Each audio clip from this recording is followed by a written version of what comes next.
All right, I'm the flat rate master, and let's talk about the skill problem in auto repair. So earlier in the week, I had a car get towed in. Description was starter and alternator replaced, no crank, no start. Okay. Won't get into the fact that my information was wrong, but anyway, I go out there, start checking things, realize that it's got a massive voltage drop on the positive cable because it wasn't tight. Tighten it up, put a jump box on it because the battery was weak, fired right up. Now it's a late model Jeep. If you know anything about late model Jeeps, the battery goes dead. You a lot of times have to do what's called a perimeter reset. Basically, you handshake all the modules back together. Everybody's happy and good. Well, everything but the ABS module was happy. Had a VIN mismatch. Body shop that couldn't figure out how to tighten a battery terminal put a used ABS module in it. Well, if you're familiar with Chrysler products, they don't like used modules. Fortunately for the customer, and I still don't know why the body shop put a used ABS module in it. I don't know. I don't know whether they thought that was the reason for the no crank. I could tell from the work that had been done and the damage, it was rear-ended.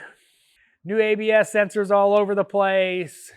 Anyway, new ABS module, programmed, all good to go. It's got brakes, no more lights on the dash.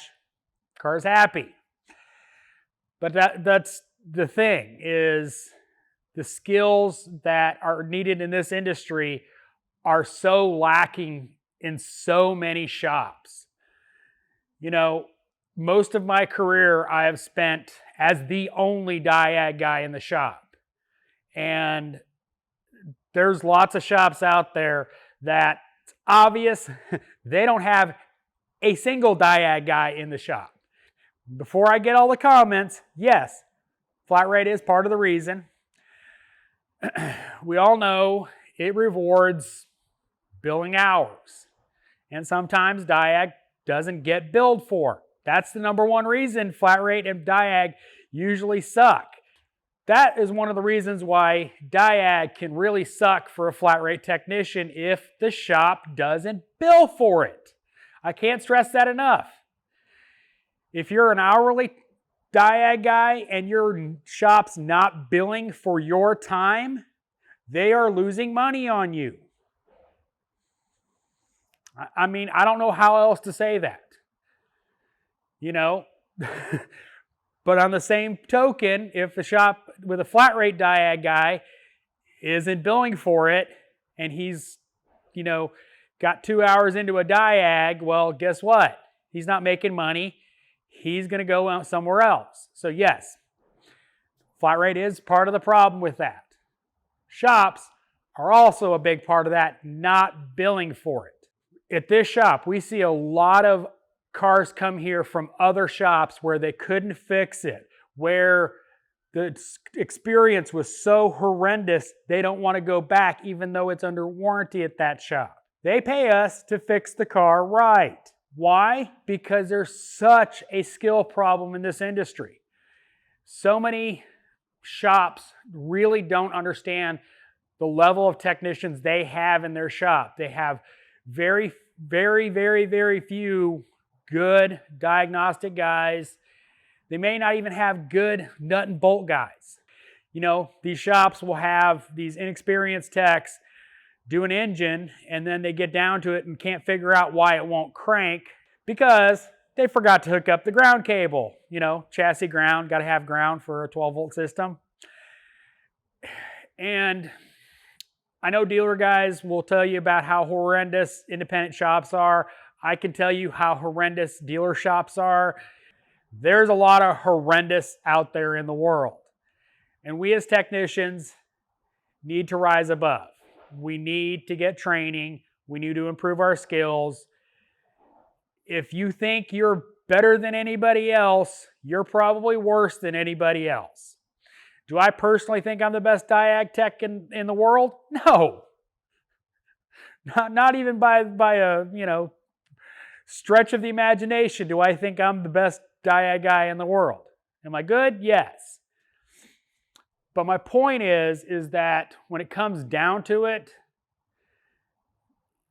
there's a lot of really, really mediocre techs out there doing mediocre work. And that goes into the guys that will hack stuff up. That goes into the guys that, Identifix is how they diagnose cars. Forum posts are how they diagnose cars. Testing doesn't exist to them.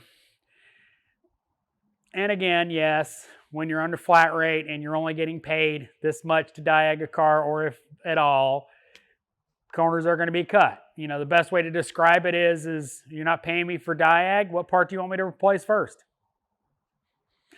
And I don't blame that mentality if you're not getting paid to diagnose it. If you're getting paid to diagnose it, you need to diagnose it. You need to be confident in your call to fix that car. If you're getting paid, you should diagnose it right.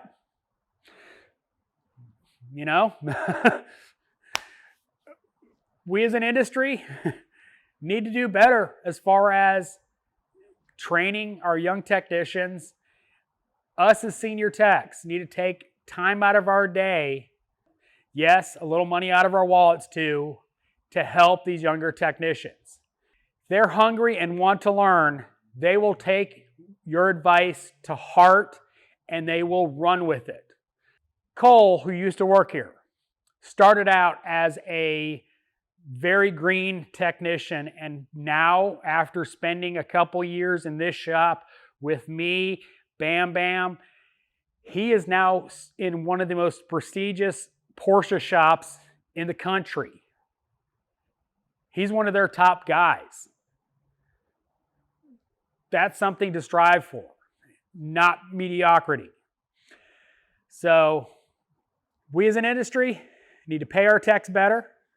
We as an industry need to bill properly for diagnostics, because in the end of it, if you're not billing for it, it's costing the shop money, and ultimately it's going to cost the customer a lot more money because of those shotgun diagnostics. So I know it was preachy, but as always, thanks for watching. I am the Flat Rate Master.